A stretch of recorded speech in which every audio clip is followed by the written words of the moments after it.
Përshëndetje të dashur student, jemi në vazhdën e temës rreth Joan Kukuzelit, personalitetit të madh të artit psaltik, mjeshtrit të mjeshtrave dhe mësuesit të mësuesve, më të hirshmin, ashtu siç e përmend dhe vet Manuel Krisafi në evidencën më të hershme rreth Joan Kukuzelit. Kemi folur në dy prezantimet e mëparshme për titujt e ndryshëm të mbiemrat rreth Joan Kukuzelit.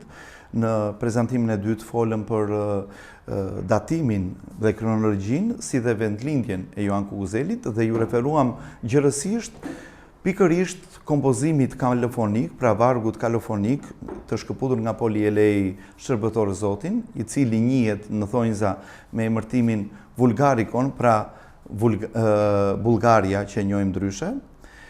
Dhe trajtuam gjërësisht pamë që ai ishte një kompozim në gjuhën origjinale, pra në gjuhën bizantine, e cila ishte gjuha e perandorisë asë kohe dhe ishte dhe gjuha e adhurimit në kishën ortodokse. Sot do të përfundojmë në një farë mënyre temën rreth jetës të Joan Kukuzelit, e cila, siç pamë, kaloi në disa stacione kryesore.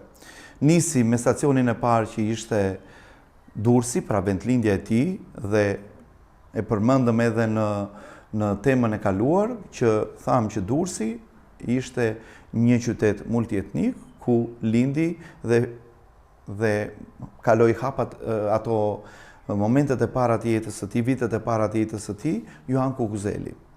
Dhe ashtu siç e dimë dhe nga tradita e kishës, por dhe nga jetëshkrimi më i vjetër, por dhe jetëshkrimi sinaksari i kishës që përdorim deri në ditët tona, dim që në moshë të vogël, duke qenë se ai u evidentua për zërin e bukur angjëllor dhe për këtë arsye u quajt Angelofonos, do me thënë zë ëngjëll, dhe për aftësitë e tij të mëdha, për mençurinë e tij, për urtësinë e tij, për inteligjencën e tij dhe talentin e tij të madh muzikor, vendosën që ta çojnë me studime ku?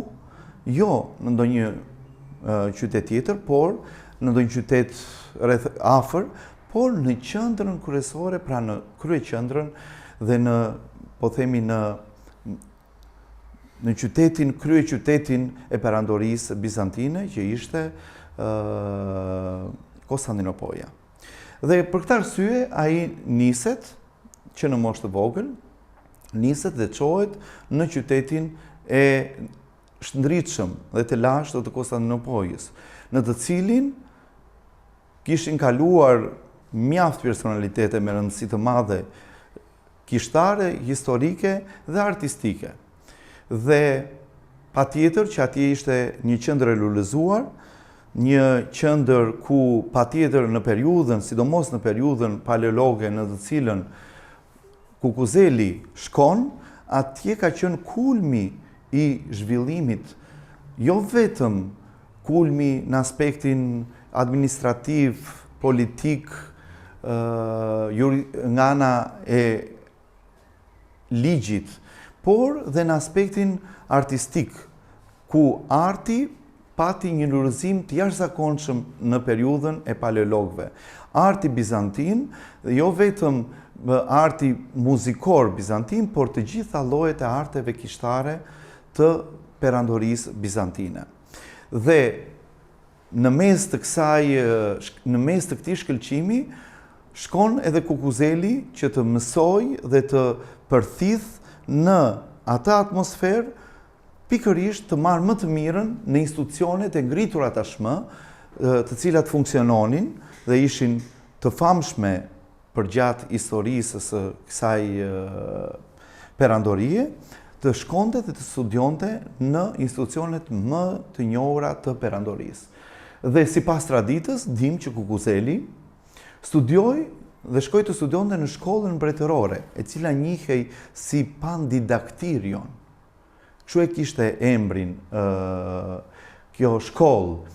Pra ishte një shkollë e cila të formonte dhe në aspektin e formimit të përgjithshëm, po për më tepër në aspektin psaltik, ku ai pranë mësuesve të mëdhenj, siç ishte Joan Glikis, po dhe të mjaft të një plejade të madhe të studiuesve të artit psaltik të asaj kohe, të cilat, siç e vut re dhe nga kodikët, vumbrej që ishin shumë personalitete të cilët me kompozimet e tyre kanë lënë gjurmë dhe janë të gjallë deri në ditët tona. Ashtu si personaliteti më i madh që i të tërë kohrave që mund të cilësohet Joan Kukuzeli, personaliteti muzikor. Pra, dimi që atje u arsimua dhe arriti një nivel të lartë artistik. Pra arriti që të bëj jo thjesht një psalt i thjesht. Sepse përveç se ushtroi talentin e tij, ai arriti në një nivel të tillë sa që të quhet nga gjithë brezat, të lumërohet nga të gjithë brezat, që nga brezat e epokës së tij, po dhe deri në ditët tona, të cilësohet si Zë Ëngjëlli, të cilësohet si mësuesi i mësuesve, të cilësohet si kryepsalti i kryepsaltëve, si mjeshtër. Siç e pam dhe në pjesën e parë, kur folëm për Joan Kukuzelin, përmendëm një fakt të shumë të rëndësishëm, që Joan Kukuzeli mban si rrallë nga muzikantët apo kompozitorët e artit psaltik, mban një titull të veçantë që është titulli i mjeshtrit. Mjeshtër nuk mund të cilësojë kushdo në periudhën bizantine. Pra ishte një titull shumë i lartë, të cilët shumë pak njerëz e kanë trashëguar këtë titull. Nuk ishin tituj si që jepen për shembull sot pak rëndom dhe pak jo me meritokraci. Por në atë kohë që të merrni një titull të tillë edhe të quheshe mjeshtër dhe të bëheshe me kalimin e kohës mjeshtër i pallatit mbretëror dhe i shkollës mbretërore të asaj kohe, dhe madje mund të arrinte deri në pikën sa mendohet që mund të ketë qenë dhe drejtor i asaj shkolle atje, Joan Kukuzeli. Pra, arriti një nivel të tillë ku jo vetëm që njihte teorinë e muzikës bizantine, jo vetëm që dinte të kalonte dhe të psalte në përtingujt e artit psaltik, por dinte ato dhe ti kompozonte, dinte të lidhte frazat melodike, të krijonte kompozime muzikore të cilat e të kalonin edhe kuadrin kishtar dhe të bëheshin vepra të mirëfillta, të cilat mund të qëndrojnë në mënyrë autonome jashtë adhurimit kishtar. Pra, mjeshtëria e tij te kaloi të gjithë studentët e asaj kohe. Dhe për këtë arsye, dhe jo më kot, kemi tërë këto evidenca ku në të gjitha momentet ku shkruhet emri i Kukuzelit, gjithmonë përpara do t'i vendoset termi mjeshtër. Pra, mjeshtër Joan Kukuzeli. Asnjëherë nuk e gjejmë thjesht me Joan Kukuzeli. Mbase në ndonjë kodik shumë të hershëm në fillimet e para mund të jetë thjesht Joan Kukuzeli, po kryesisht do ta gjejmë me titullin mjeshtër. Dhe një titull i merituar, dhe për këtë arsye dhe për këtë nivel dhe këtë inteligjencë dhe këtë rezultat dhe tërë të vepër që arriti të krijonte në qendrën e perandorisë që ishte Konstantinopoja, fama e tij u prap në të rrëdhen. Fama e tij u bë kaq e njohur sa edhe vet perandori i asaj kohe që udhëhiqte perandorin, dëshironte që atë ta martonte me një vajzë të oborit të tij, për shkak të nivelit të lartë të inteligjencës dhe të arritjeve të tij artistike dhe kompozicionale. Dhe dim shumë mirë që ai psalte në Pallatin Mbretëror brenda takimeve, brenda delegacioneve të ndryshme që zhvilloheshin gjatë drekave, gjatë aktiviteteve të ndryshme që kryente perandori në prezencë dhe të delegacione që vinin nga vende të tjera për t'i joshur me bukurinë e muzikës bizantine.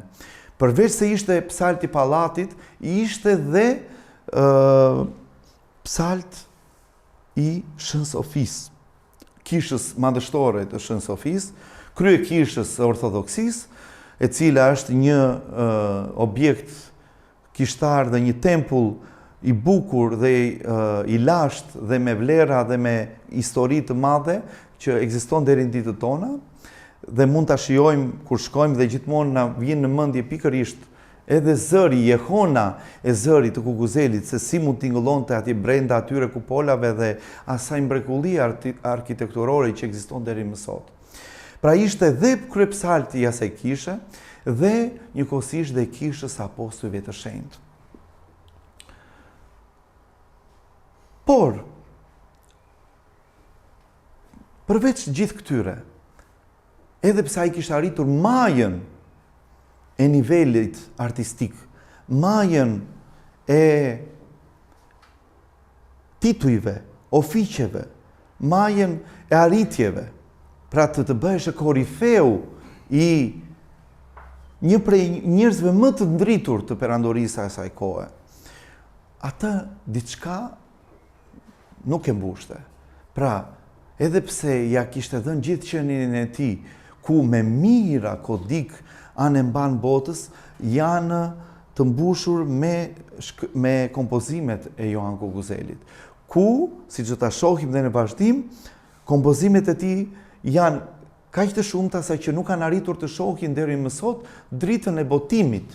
Janë akoma në përdorshkrime, janë kaq shumë. Por atë nuk e mbushte më jeta, nuk e kënaqi më jeta e pallatit, nuk e joshi më ofiqet, titujt, mbiemrat, epitetet, sukseset, arritjet, luksi, fama, të gjitha këto nuk e joshën. Dhe për këtë arsye, ai kishte tjetër gjë në mendjen e tij. Dhe rruga e tij nuk ishte më për të vazhduar si kryemjeshtër atje në atë qendër kozmopolitane, por të shkëputej, të veçohej dhe të bashkohej me Zotin dhe të ishte vetëm ai me Zotin brenda manastirit. Pra dëshira e tij ishte t'i përkushtojë Zotit me shpirt dhe me trup, me gjithë qenien e tij. Dhe për këtë arsye shkëputet. E dim shumë mirë episodin që për të shmangur faktin e martesës me vajzën e pallatit perandorit, ai shkon fshehur azi në Durrës, merr lejë si për të ikur për në Durrës, por kjo ishte thjesht një pretekst në mënyrë që ai të shkonte në malin Athos dhe ku në manastirin e Lavrës së Madhe dhe të shkonte të asketizonte, ashtu si thotë dhe vetë Sinaksari. Pra ai merr të vendim, i leti gjitha dhe shkon në manastir. Atje nuk shkon të paraqitet si me gjithë titujt, me gjithë petkun e lavdisë të perandorisë. Por, vetë si njeri thjesht i cili nuk deshte të njihe nga askush dhe të vinte që të bënte jetën e tij asketike me Zotin. Dhe shkon në manastir, troket në manastir, e hapin derën e manastirit, i thon kush je, çfarë do, për çfarë ke ardhur, dhe ai thot, unë dua të përkushtohem, të vi këtu dhe të vishem mur. Dhe thonë, okej, e marrin, futet, edhe si që është rregulli në manastir, që gjithë secili ka një shërbim brenda manastirit. Pra, përveç lutjeve të përbashkëta, ka dhe një lloj shërbimi që kryen gjatë ditës. Pra, ati, duke mos ia ditur talentet që kishte, i thanë, çfarë do bësh? Do vesh të kullosësh desht. Pra, desht. Dhe kështu ndodhi. Atëre, ai futet në manastir dhe mendoj që filloj këtë shërbimin që kishin dhënë. Në një moment caktuar patjetër, ai është qethur murg sipas traditës së kishës, sepse nuk kemi ndonjë evidencë përveç mbase, siç përmendin disa, që ekziston një katalog ku vendoset emri Ioan Kukuzelit ndër emrat e murgjive të malit të shenjtë, pra të manastirit të Lavrës. Pra kemi një lloj katalogu, unë nuk e kam parë personalisht, dhe nuk e kam parë diku pra në ndonjë studim të vendosur, por duhet të hulumtuar, duhet parë nëse ekziston kjo. Dhe ekzistojnë në dy evidenca që do të shohim tani. Është një kodik i manastirit të Vatopedhit i shekullit të 15, kodiku numër 1529 i shekullit të 15. Në një kungatore sipër përshkruan shijoni dhe shihni, pra është kungatoria që thuhet në meshtën parashëndëruar, në timun tërthor të 4, fleta 80 verso, dhe shkruan si titull, shkruan. Zoti Ioan, mjeshtri Papadopoli, që quhet Ioanikios sipas kimës murgërore. Pra, kemi dy evidenca ku mendojmë, sipas këtyre dy evidencave, që emrin që mori si murg ishte Ioanikios. Kemi këtë evidencën këtu të manastirit të Vatopedhit dhe kemi në Hilandar përsëri Zoti Ioan Kukuzeli me emrin e skimës angjëllore Ioanikios. E kuptoni? Pra, në bazë të këtyre, këto janë pak të mëvonshme si të dhëna, pra por mbase ka pasur emrin Ioanikios, kur është veshur murg, sepse e dini që njeriu kur vete dhe përkushtohet në manastir, për të treguar që ndron jetë dhe fillon një jetë të re, që vdes njeriu i vjetër dhe lind njeriu i ri, ashtu siç bëjmë dhe me pagëzimin, e njëjta gjë, kështu është dhe kur zakonisht ose kur vishemi murg, ose kur vishemi klerik. Mund të ndryshojë emri, që nuk kupton jo thjesht një ndryshim emri sepse duam të ndryshojmë emrin, por të tregojë ndryshim jete. Pra, nga jeta e botës në jetën angjëllore. Kjo është ideja dhe prandaj ndryshojnë emrin. Pra që ti vdiqe si Ioan për botën dhe linde si Ioanik për botën angjëllore, për jetën me Zotin. E kuptoni? Kështu që shërbimi i parë, siç tham, është edhe simboli i thjeshtësisë dhe i devotshmërisë, ku nëpërmjet siç e shikoni dhe këtu te kjo ikona këtu, e pasqyruar, shikojmë që siç ishte duke kullotur desht, sepse në malçin nuk ka dele, ka vetëm meshkuj, domethënë, edhe kafsh. Dhe ishin dash këta të gjithë, dhe më desh. Kështu që një moment duke qenë i apasionuar pas muzikës, se ishte kaq vite i shërbente muzikës. Siç ishte duke kullotur kafshët, vendosi të psalte diçka. Dhe ndodh një mrekulli në atë moment. Siç ishin kafshët në atë moment, kur po psalte janë ngritur më këmbë, me dy këmbët të ngritur e lartë, duke qëndruar kështu në mënyrë si të impostuar, domethënë nga magjipsja që patën nga këndimi i Kukuzelit. Këtë vegim ose këtë ngjarje e pa ky asketi që ndodhej diku i fshehur në një lartësi. Ja zbuloi Perëndia dhe e pa atë nga larg, i tha shikoj këtë gjë. Atëherë ju lut Zotit dhe tha kush do jetë ky vallë? Dhe merr vesh, ja zbulon Perëndia kush është. Dhe ky shkon me njëherë në manastir dhe i thot igumenit të manastirit, i thot Ava, Jeront, i thot igumen, ai personi cilin juve keni veshur murg është Ioan Kukuzeli, kryemjeshtri i pallatit mbretëror. Dhe shtanget igumeni, kur merr vesh këtë ngjarje, ja thot Ioan Kukuzelit, ai e pranon, edhe që në atë moment nuk jep më këtë lloj shërbimi dhe i thot ti e ke vendin atje të psalësh. Por i tha të lutem, nuk do t'i thuash perandorit që unë jam këtu. Igumeni, duke qenë se respektonte autoritetet, vajti dhe me mençurinë e tij vajti tek perandori, sepse dhe i tha që unë këtu ka ardhur filani, e shpjegoi arsyen, i shpjegoi të gjithë ngjarjet dhe perandori i dha leje që ai të vazhdonte në jetën monakale që kishte zgjedhur. Edhe ai tashmë shërbente si kryepsalti i manastirit të Lavrës së Madhe.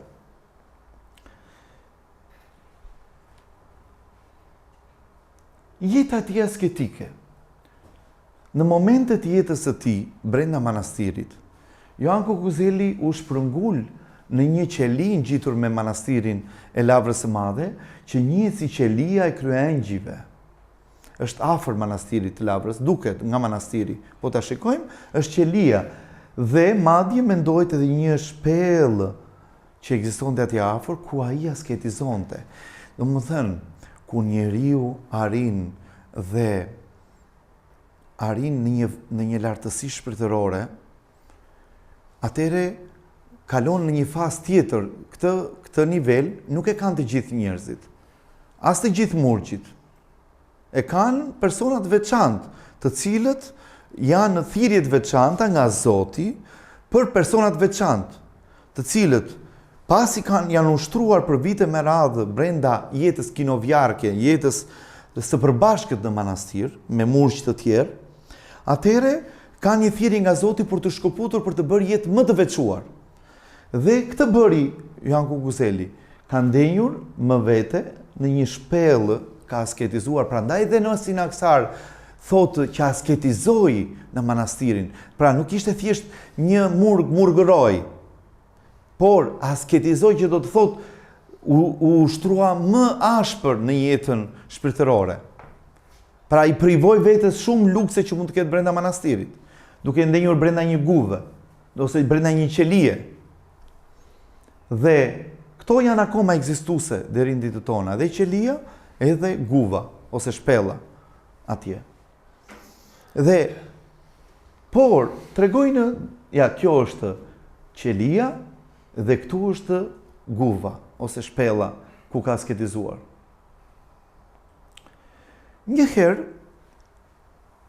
edhe pse murgjit mund të jenë të larguar në përqeli, gjithmonë kur ka një panajir të madh manastiri apo të dielave, mblidhen ose një festë ose një të kremte të madhe, mblidhen në manastir të gjithë.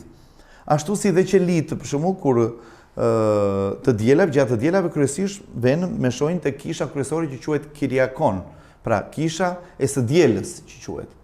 Më kuptoni? Edhe Kukuzeli, edhe pse mund të ketë qenë në qeli, shkonte në manastir në festat veçanta dhe tregohet që gjatë një agripnie, unë ja thash edhe erën e parë kur folëm, gjatë një agripnie në manastirin e Lavrës së Madhe, ai filloi të psalte hylinses me devotshmëri, pra ashtu siç psalte bukur. Dhe thotë tregimi që ju shfaq në vegim hylinsja. Dhe i tha, gëzou Ioan, do më thënë përshëndetje Ioan, i thot. Përshëndetje. I thot, të psalësh për mua, thot, sepse ata që më psalin, unë nuk do t'i braktis kur. Dhe si shpërblim të psaljes së bukur, i dha në dorë një monedhë ari. Monedha ka qenë deri shumë vonë në manastir dhe pastaj është zhdukur monedha. Ka qenë në manastir, monedha e arit. Dhe këtu është, po ta shikoni, është hylinsja që shfaqet në vegim me monedhën e art, dhe ky është Ioan Kukuzeli. që merr monedhën e artë për hyllinses, ashtu si dhe Grigor Domesniku që tha në kaluar. Madje thoni që nga qëndrimi më këmbë në psaltir, pati problem me gjunjt Joan Kukuzeli.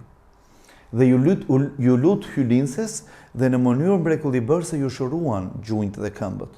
Pra kemi dhe një ngjarje mrekullibërse të shërimit të Joan Kukuzelit nga hyllinsja përveç monedhës së artë. Pra kemi disa histori rreth kësaj. Do të shohim, shikoni pak. Këtu është një pjesë e manastirit të Lavrës. Këtu është kisha në të cilën ndodhet lipsani i Shën Joan Kukuzelit. Pra, Joan Kukuzeli vazhdoi deri në fund jetës së tij, derisa dha frymën e fundit, ndroi jetë brenda manastirit. Dhe në këtë kishë është dora e tij, do ta shikojmë. Dhe këtu ndodhet edhe një ikonë mrekullibërse, ikona që njihet si Kukuzelisa, ikona e Kukuzelit. Pra, dhe në atë ikonë ka qenë edhe monedha e artë në ikonën Kukuzelisa, ajo është kjo këtu. Kjo është Kukuzelisa, ajo ku është Joan Kukuzeli dhe hyllinsja që jep monedhën e artë. E shikoni? Këtu është. Ja, këtu që thotë që mori monedhën e artë nga Epsalura, imnuesi i shenjtë të Kukuzeli, thotë. Po. Dhe kjo është ikoni mrekullibërse, është një nga ikonat më të rëndësishme, një ndër ikonat e hyllinses më të rëndësishme të malit të shenjtë. Ikona Kukuzelisa për nder të Shën Joan Kukuzelit.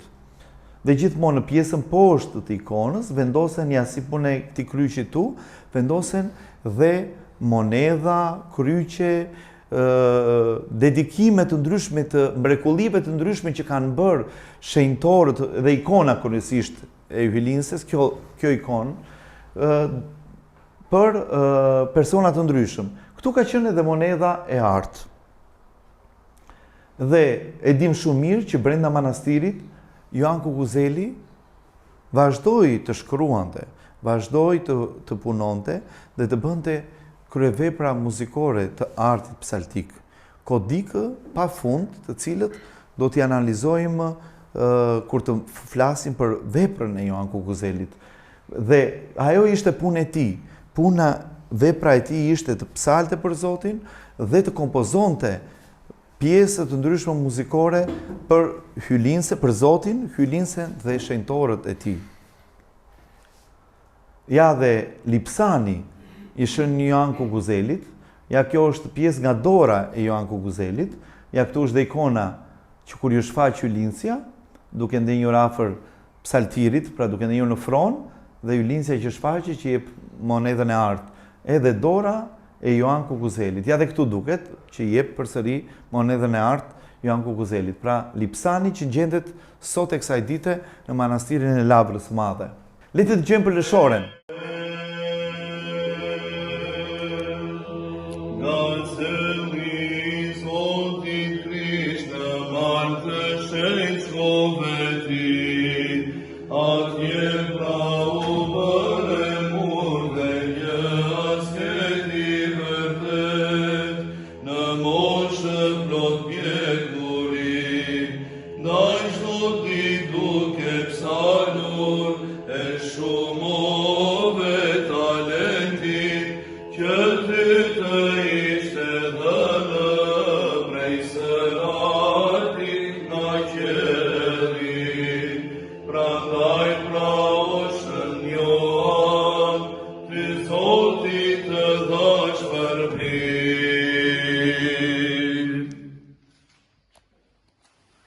Dhe këtu, atje ishte dhe froni, përballë ikonës Kukuzelisës, është dhe një fron, dhe në fron është ikona e Joan Kukuzelit në vend të një njeriu që të qëndroi pra për ta vlerësuar, për ta nderuar figurën e Joan Kukuzelit. Ajo është kisha e brendshme, pra pjesa e brendshme e kishës ku ndodhet dhe lipsani edhe ikona Kukuzelisa në nder të Joan Kukuzelit. Pra, këto ishin ato që desha të thosha për jetën e Shën Janko Kuzelit, pra gjithë atë ecurinë e Janko Kuzelit nga Durrësi në Athos. Personaliteti i shekullit 13 dhe fillimi i shekullit 14, për të cilin kemi të tjera shumë për të thënë dhe këto do t'i shohim në prezantimet e ardhshme. Faleminderit.